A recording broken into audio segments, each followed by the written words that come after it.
Aujourd'hui, je vais vous raconter l'histoire incroyable d'une marque qui était partout aux États-Unis pendant des décennies, puis qui a complètement disparu du jour au lendemain. Cette marque, c'était C&A, et son histoire va vous choquer. Imaginez une entreprise qui habillait des millions d'Américains, qui avait des centaines de magasins dans tout le pays et qui du jour au lendemain a décidé de tout abandonner. Pas à cause de la faillite, pas à cause d'un scandale, mais à cause d'une décision stratégique qui reste encore aujourd'hui l'une des plus incompréhensibles de l'histoire du retail. Restez jusqu'à la fin parce que cette histoire va complètement changer votre perception sur la façon dont les grandes entreprises prennent leurs décisions les plus importantes. Et croyez-moi, la leçon finale va vous surprendre. Commençons par le contexte. C&A, c'est une histoire qui démarre en 1841 aux Pays-Bas avec deux frères, Clément et Auguste Brenninkmeijer. Ces deux visionnaires ont créé une entreprise qui allait révolutionner le commerce de vêtements en Europe. Leur philosophie était simple mais géniale, proposer des vêtements de qualité à des prix accessibles pour tout le monde. Pendant plus d'un siècle, C&A a conquis l'Europe. La marque s'est implantée dans tous les grands pays européens, devenant synonyme de mode accessible et de qualité.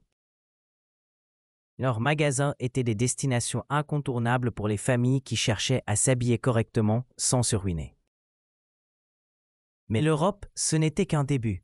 Dans les années 1940, les dirigeants de C&A ont eu une vision audacieuse, conquérir le marché américain. Et pas n'importe comment. Ils voulaient appliquer leur formule magique européenne au pays de toutes les opportunités. L'expansion américaine de C&A a commencé de manière méthodique. Ils ont ouvert leur premier magasin sur la côte Est, en s'appuyant sur leur expertise européenne en matière de chaîne d'approvisionnement et de gestion des coûts.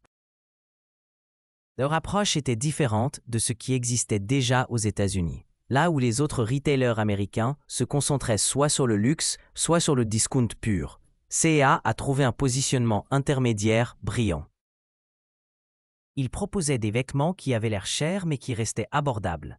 Cette stratégie du juste milieu a immédiatement séduit la classe moyenne américaine. Les années 1950 et 1960 ont été l'âge d'or de C&A aux États-Unis. L'entreprise a ouvert des dizaines de magasins chaque année.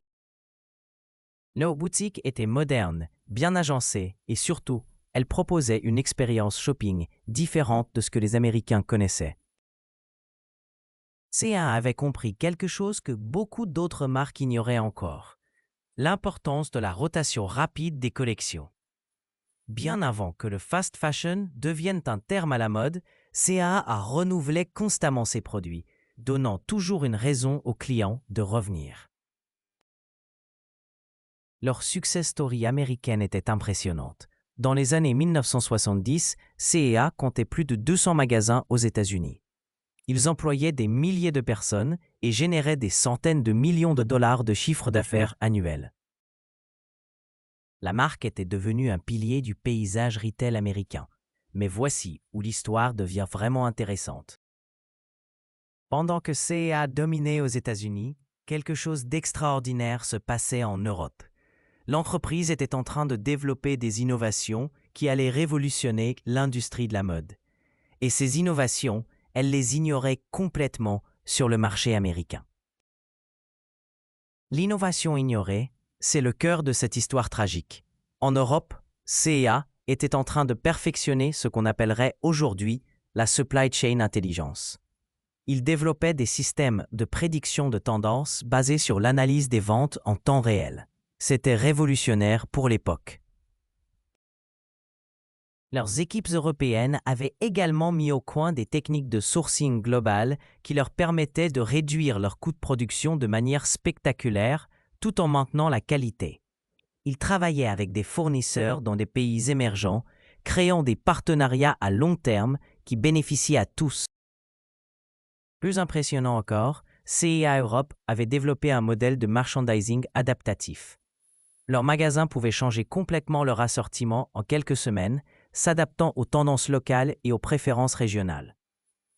Cette flexibilité leur donnait un avantage concurrentiel énorme.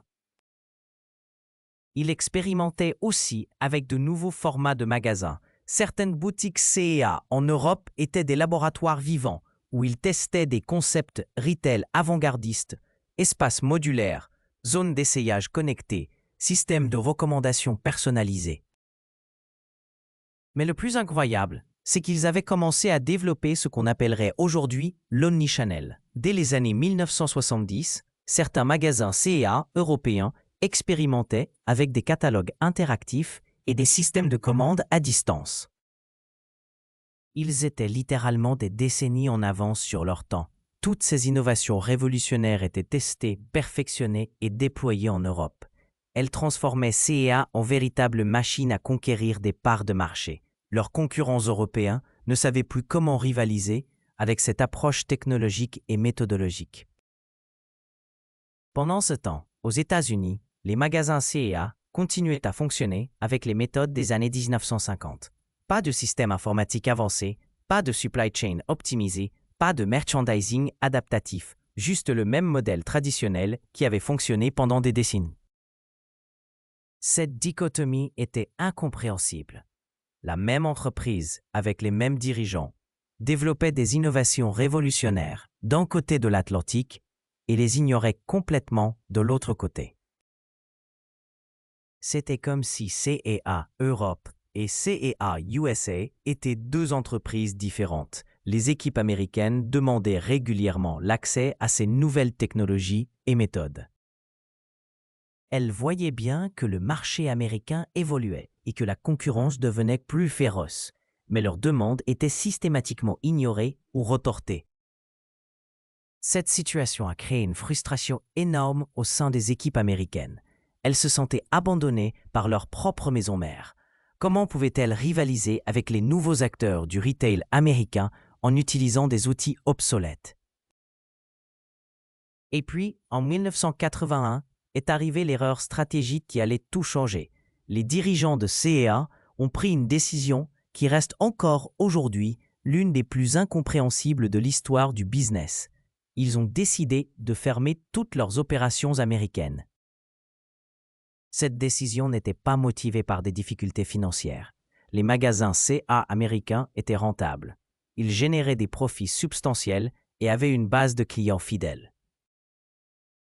Le marché américain représentait une part significative du chiffre d'affaires global de l'entreprise. La raison officielle était la concentration des efforts sur le marché européen. Les dirigeants estimaient que C&A devait consolider sa position en Europe avant de penser à l'international. Cette logique aurait pu avoir du sens si elle avait été temporaire, mais ce n'était pas le cas. En réalité, cette décision cachait une analyse plus profonde et plus problématique. Les dirigeants de C&A avaient conclu que le marché américain était trop différent du marché européen pour justifier les investissements nécessaires à la modernisation de leurs opérations américaines. Ils estimaient que transférer leurs innovations européennes aux États-Unis coûterait trop cher et prendrait trop de temps. Plutôt que d'investir dans cette transformation, ils préféraient se concentrer sur l'expansion européenne qui leur semblait plus prometteuse et moins risquée. Cette analyse était fondamentalement erronée.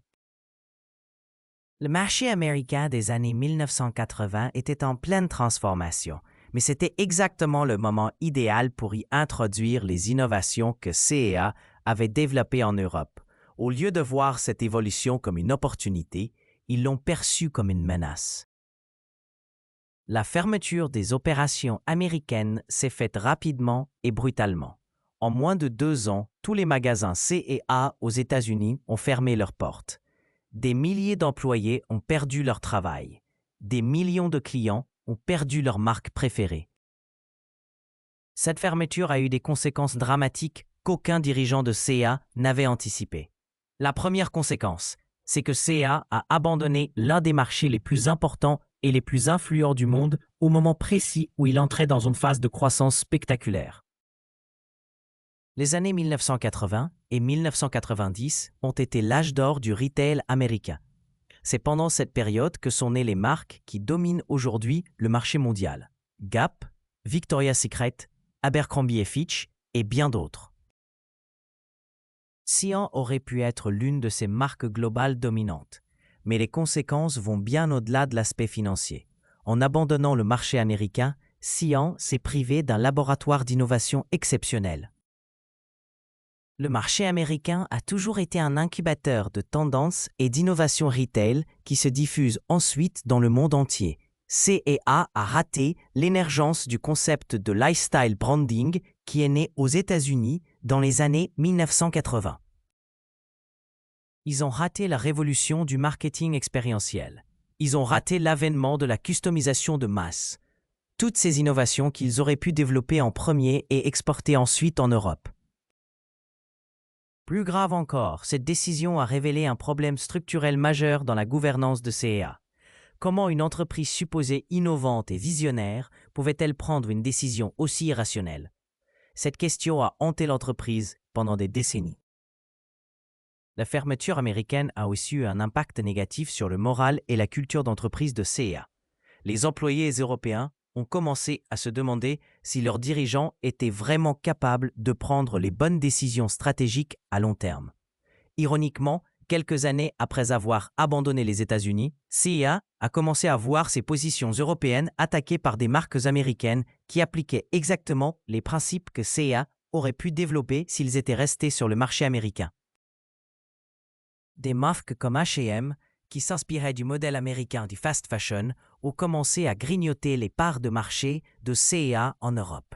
L'entreprise qui avait inventé la rotation rapide des collections se faisait battre sur son propre terrain par des concurrents qui avaient appris à faire mieux qu'eux. Aujourd'hui, quand on regarde l'histoire de C&A, on ne peut s'empêcher de penser à ce qui aurait pu être. Si C&A était resté aux États-Unis et avait appliqué ses innovations européennes au marché américain, l'entreprise aurait probablement pu devenir l'un des géants mondiaux du retail. Au lieu de cela, C&A reste une marque principalement européenne, certes respectée et rentable, mais qui n'a jamais pu réaliser son potentiel global. C'est l'histoire d'une opportunité ratée à l'échelle planétaire. La leçon de cette histoire est profonde et universelle. Elle nous enseigne que l'innovation sans application globale reste stérile. C&A avait développé des technologies et des méthodes révolutionnaires, mais en refusant de les déployer sur leurs marchés les plus prometteurs, ils ont gaspillé leur avantage concurrentiel. Cette histoire nous montre aussi l'importance de la vision à long terme dans les décisions stratégiques. Les dirigeants de C&A ont privilégié la facilité à court terme plutôt que l'investissement nécessaire pour construire une position dominante à long terme. L'adaptation n'est pas un coût, c'est un investissement dans l'avenir. Aujourd'hui, quand une entreprise développe une innovation, elle doit immédiatement réfléchir à son application globale. Le monde est devenu trop petit et trop connecté pour qu'on puisse se permettre de compartimenter les innovations par région. L'histoire de C&A aux États-Unis est un rappel puissant que les opportunités ratées ne reviennent pas. Quand on abandonne un marché, on abandonne aussi toutes les possibilités d'innovation et de croissance que ce marché représente. C'est une leçon que toutes les entreprises d'aujourd'hui devraient méditer, surtout à une époque où la mondialisation rend chaque marché potentiellement stratégique pour l'avenir d'une entreprise.